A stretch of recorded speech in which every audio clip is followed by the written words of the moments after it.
Otoño de 1953. En un garage de París resguardado de las miradas públicas se encuentra un automóvil que oficialmente no debería existir. Luigi Segre, un ex agente de la OSS y ahora socio de la italiana carrocería Ghia, ha invitado a Wilhelm Karmann Jr., el carrocero alemán de Osnabrück, a una reunión secreta. Ningún jefe de Volkswagen lo sabe, ningún comunicado de prensa, solo estos dos hombres, un prototipo, y la esperanza de que lo que yace bajo esta lona pudiera cambiar el mundo de los automóviles.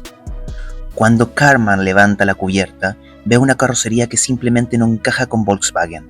Líneas sinuosas, elegancia italiana, una silueta que recuerda más a un automóvil deportivo de Turín que a cualquier cosa de Wolfsburgo. Y sin embargo, este auto descansa sobre un chasis de escarabajo.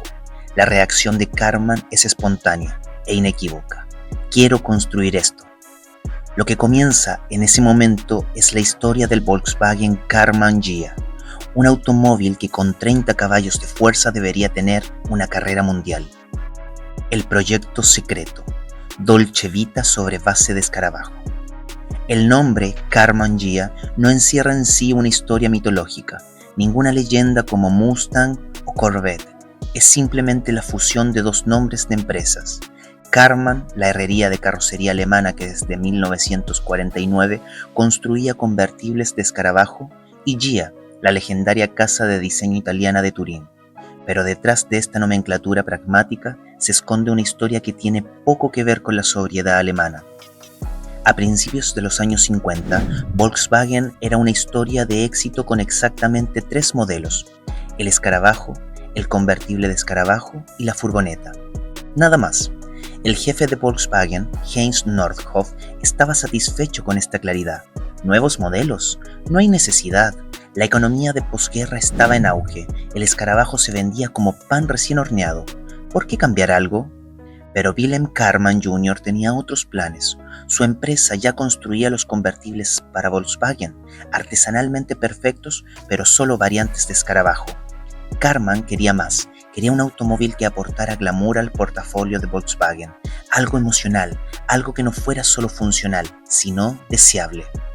Karmann se dirigió a Luigi Segre de carrocería Ghia.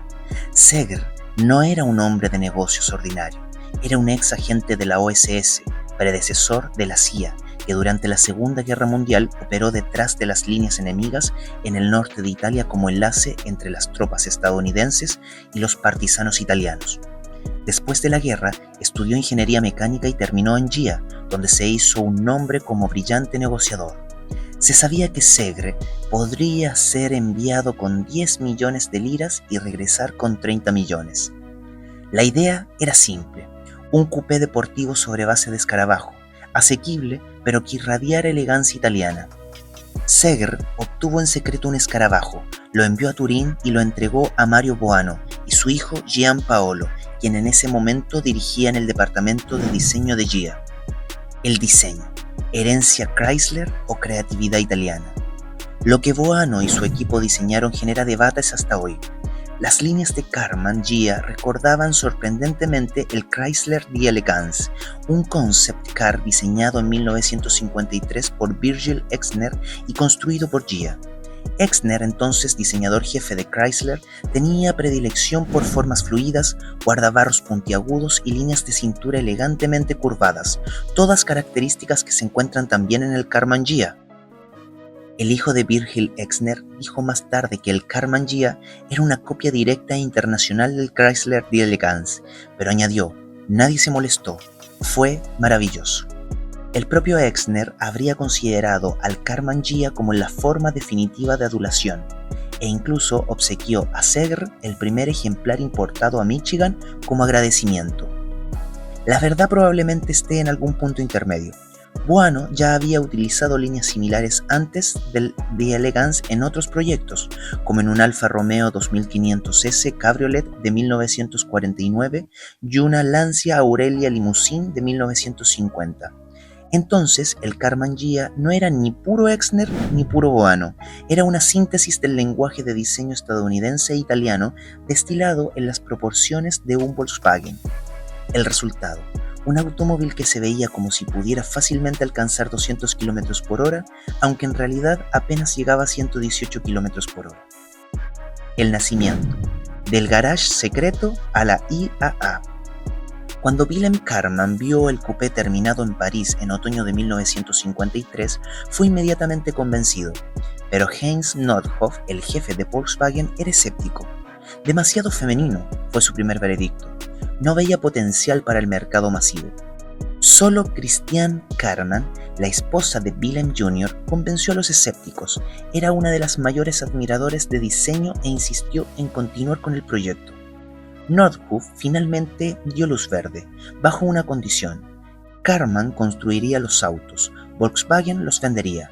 La producción tendría lugar en Karmann en Osnabrück, lejos de las grandes fábricas de Volkswagen en Wolfsburgo.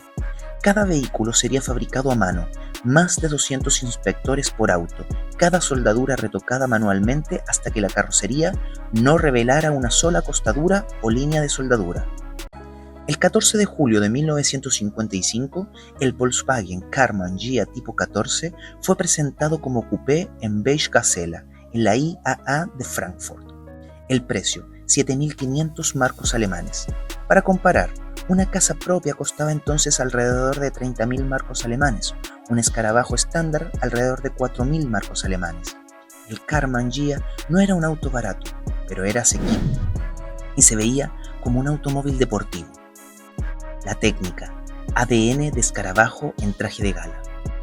Bajo la carrocería impresionante funcionaba la misma técnica que en el Volkswagen Escarabajo, un motor de cilindros opuestos refrigerado por aire de 1,2 litros y 4 cilindros con 30 caballos de fuerza, 118 km por hora de velocidad máxima, 33 segundos de 0 a 100 km por hora, aunque aquí segundos es casi un término eufemístico. En comparación, un Porsche 356 de 1953 tenía 40 caballos de fuerza y alcanzaba 140 km por hora. Un contemporáneo Auto Union 1000 Coupé o Borgward Hansa Coupé eran significativamente más rápidos y estaban en un rango de precio similar. Entonces el Karmann Ghia era objetivamente no un buen negocio, al menos en el papel. Pero precisamente eso era su secreto. No se vendía a través de datos de rendimiento, sino a través de emoción. No se trataba de caballos de fuerza o aceleración, se trataba de cómo te sentías cuando estabas en él. Se trataba de las miradas de los transeúntes que se detenían y se preguntaban, ¿es realmente un Volkswagen? A partir de 1959, el Karmann Ghia recibió un ligero restyling, faros más grandes, orificios nasales agrandados en la parte frontal, con marco cromado. En 1960 había 34 caballos de fuerza, en 1966 entonces 40 caballos de fuerza con 1,3 litros de cilindrada. La versión más potente, que llegó en 1970, tenía 50 caballos de fuerza de 1,6 litros, suficiente para 150 km por hora. Para un automóvil deportivo todavía ridículo, para un Volkswagen con traje italiano completamente suficiente. El mercado. América se enamora del Ladies Sports Car. En Alemania, el Karmann Ghia rápidamente recibió apodos: Porsche de amas de casa, Ferrari de secretarias. El mensaje era claro y no siempre era halagador. El Karmann Ghia era visto como un auto para mujeres que no podían o no deberían permitirse un verdadero automóvil deportivo. Un auto que se veía deportivo pero no ponía en peligro a nadie. Volkswagen mismo lo llamaba oficialmente Ladies Sports Car, un término de marketing que hoy sería casi inconcebible, pero en los años 50 encajaba perfectamente con el espíritu de la época. Pero mientras Alemania se acercaba al Karmann Ghia con escepticismo, América se enamoró de él. El 61% de todos los vehículos producidos, más de 271.000 ejemplares, fueron a Estados Unidos. Allí el logotipo de Volkswagen no representaba la Alemania de posguerra, sino calidad, confiabilidad y elegancia europea. El Karmann Ghia se convirtió en una tendencia de un nuevo tipo de globalización, un auto producido en Alemania que se vendía más en el extranjero que en su propio país. Estrellas como Romy Schneider, Petra Schurman y más tarde Robert Redford, Uma Thurman y Brad Pitt conducían Karmann Ghias, no por falta de alternativas, sino porque el auto tenía algo que los automóviles deportivos más caros no ofrecían: individualidad sin ostentación. El éxito, 443.466 veces el sueño italiano. De 1955 a 1974 se produjeron un total de 443.466 Karmann Ghia, de los cuales 362.585 fueron coupés y 80.881 convertibles. En 1954 llegó el convertible al mercado, disponible a partir del 1 de noviembre de 1957 por 8.250 marcos alemanes. Los números de producción crecieron continuamente. De 1964 a 1970 se construyeron más de 30.000 vehículos anuales. 1966 fue el año récord con 33.782 ejemplares, a pesar del rendimiento magro y a pesar del hecho de que la prensa especializada criticaba regularmente el auto. Automotor and Sport escribió en 1966, el Karmann Ghia sigue teniendo la ventaja de ser un Volkswagen en traje de domingo, solo que es un traje de domingo de 1955 y con ropas tan caras uno querría seguir un poco la moda. A los compradores les importaba poco, amaban exactamente lo que los críticos criticaban, la atemporalidad. El diseño no envejecía, se convertía en clásico. El hermano mayor, el tipo 34, que nunca llegó a serlo. En 1961, Volkswagen intentó repetir el éxito del tipo 14 con un modelo más grande, el Karmann Ghia tipo 34, también llamado Karmann Grande. Basado en la plataforma del Volkswagen tipo 3, Volkswagen 1500, 1600, con 45 caballos de fuerza y luego 54 caballos de fuerza, alcanzaba 137 km por hora o 150 km por hora respectivamente. El diseño también provenía de Ghia, pero carecía de la elegancia de su hermano menor. El tipo 34 tenía un rostro de 4 ojos que recordaba a modelos estadounidenses, pero no poseía la gracia atemporal del tipo 14. El precio era alto, 8.750 marcos alemanes, luego reducido a 8.300 marcos alemanes, y los números de venta se mantenían flojos. De 1961 a 1969 se produjeron solo alrededor de 42.000 unidades. El convertible nunca entró en producción, solo se construyeron 16 ejemplares. Hoy, el tipo 34 es una rareza que alcanza sumas de 5 dígitos, pero nunca logró el estatus icónico de su hermano menor. El final. El Scirocco toma el relevo. En 1974 fue el final. A principios de primavera llegó el Volkswagen Scirocco al mercado. Más moderno, con tracción delantera, refrigeración por agua con el capó adelante en lugar de atrás. El Karmann Ghia de repente parecía viejo, aunque su diseño había permanecido atemporal. La técnica estaba obsoleta. El 31 de julio de 1974 terminó la producción alemana del tipo 14. En Brasil, la producción continuó hasta 1976, donde también se construyó el Karmann Ghia TC, tipo 145, un fastback coupé diseñado por Giorgetto Giugiaro, que nunca fue ofrecido en Europa. En total, Karmann había construido durante casi 19 años un automóvil que apenas había cambiado, un diseño de 1953 que en 1974 seguía funcionando, un logro que muy pocos autos han alcanzado alguna vez. Hoy, el clásico instantáneo, antes de que existiera la palabra.